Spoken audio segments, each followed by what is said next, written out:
আজকে এই ভিডিওটা করতে বাধ্য হলাম। রাত্রি 11টা বাজে এখন। হ্যাঁ, রাত্রি 11টা বাজে। ওই জন্য কোনো ভিডিওর কোনো সেট আপ করলাম না। দেখতেই পাচ্ছেন যারা আমার ভিডিও দেখেন, ব্যাকগ্রাউন্ডটা পুরো বুঝতেই পাচ্ছেন যে কোনো স্ট্যান্ড কিছু লাগাইনি। জাস্ট এই আলোচনাটা এতটা খারাপ লাগলো, এতটা হার্ড, মানে বুকে এতটা কষ্ট লাগলো। আর সেই কষ্টের এটাকে আজ আপনাদের কাছে প্রকাশ করব বলে আজ সত্যি ভিডিওটা করতে বাধ্য হলাম। বাংলাদেশের সুপারস্টার বলবো না, কারণ তিনি একজন মেগাস্টার। বাংলাদেশের মেগাস্টার শাকিব খান, যিনি পরপর বেশ ধামাকাদার বই দিয়েছে। তুফানের পরে আবারও দরদ দিয়েছে। তো সেখান থাকতে শাকিব খানের এই তুফান দরদের আগে প্রচুর বই মুক্তি পেয়েছে, কিন্তু আমাদের ইন্ডিয়াতে প্রচুর ইউটিউবাররা রয়েছে, কিন্তু তাদের মধ্যে শারদ মিউজিক ভেঞ্চার্স SMV, যেখানে পৌশালিদি ও সঞ্জয়দার যে টিমটা, যে চ্যানেলটা, তারা কিন্তু বেসিক্যালি মানে সারাদিনে যদি 10টা ভিডিও তাদের চ্যানেল থাকতে আসে, সেখানে কিন্তু 8টা ভিডিও কিন্তু মেগাস্টার শাকিব খানকে নিয়ে থাকে। এবং শাকিব খানকে ইন্ডিয়ায়, আমি বলতে পারি ইন্ডিয়াতে শাকিব খানকে নিয়ে ভিডিও যদি কেউ করে থাকে, সেটা কিন্তু শারদ মিউজিক ভেঞ্চার্সই করে থাকে। আদার্স বাই কিন্তু যারা করে তারা কিন্তু এই চ্যানেলটার মতন কিন্তু অত চ্যানেল করে না। আজ ইন্ডিয়াতে শাকিব খানের যতটা ফ্যান ফলোয়িং হয়েছে, যতটা মানুষ চেনে, সেটার পিছনে কিন্তু ছোট্ট অবদান হলেও কিন্তু শারদ মিউজিক ভেঞ্চার্সের মতন কিন্তু অবদান কিন্তু রয়েছে। কিন্তু সেখান থাকতে একটা জিনিস, ঠিক আছে, খারাপ লাগে, বুঝতে পারি। আমরা অনেকে কিন্তু গালাগালি করে, কিন্তু এখানে শাকিব খানকে নিয়ে ভিডিও করে বলে অনেকে গালাগালি করে। ঠিক আছে, চলো, আমারও কিছু কিছু দিক খারাপ লাগে, সেগুলো নিয়ে কেন বলি না, তার কারণ ঠিক আছে, চলো, সেটা তাদের বিশাল বড় চ্যানেল।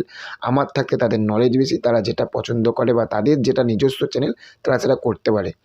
কিন্তু এত খাটার পরে, প্রথম কথা, শাকিব খান কিন্তু একজন এখন গ্লোবাল আর্টিস্ট, কিন্তু উনি কিন্তু একজন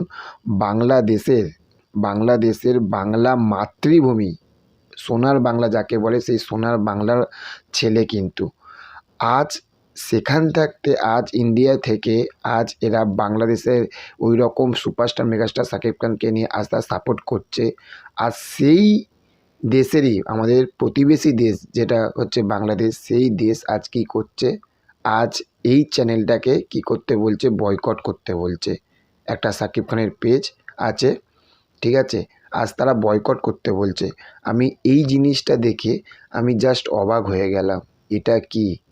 এটা কি আজ ইন্ডিয়াতে শাকিব খানের যতটা পরিচয় রয়েছে না, তার থাকতে যদি যদি কৃতিত্ব থাকে, সেটা কিন্তু কিছু যদি মানে আপনারা যদি সুনাম দিতে চান বা কিছু ক্রেডিট দিতে চান, তাহলে এই চ্যানেলটাকে দেন। তারা কিছু ভালো করে, কিছু বলবে। এখন কেন? কারণ সামনে খাদান আসে, তারা খাদান নিয়ে এত আপডেট দিচ্ছে। একটা জিনিস বুঝবেন, যেরকম মেগাস্টার ওখানকার আমাদের বাংলাদেশের মেগাস্টার শাকিব খান, সেমনি আমাদের ইন্ডিয়ার হচ্ছে সুপারস্টার মেগাস্টার দেবদা, সেই রকমই নায়িকা হচ্ছে ইধিকা পাল।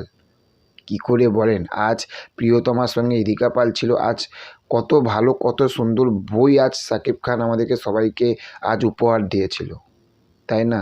আর সে শুধু শাকিব খানের সঙ্গে কাজ করবে, ইধিকা পাল, আর কারোর সঙ্গে কাজ করবে না।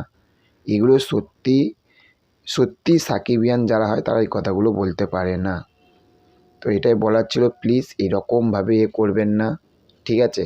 আমরা কিন্তু আপনাদেরকে প্রচুর ভালোবাসি। তো দেখা হচ্ছে পরবর্তী ভিডিওতে। যদি কিছু ভুল বলে থাকি তাহলে অবশ্যই কমেন্ট করবেন। Okay, thank you, have a nice day, tata, bye by.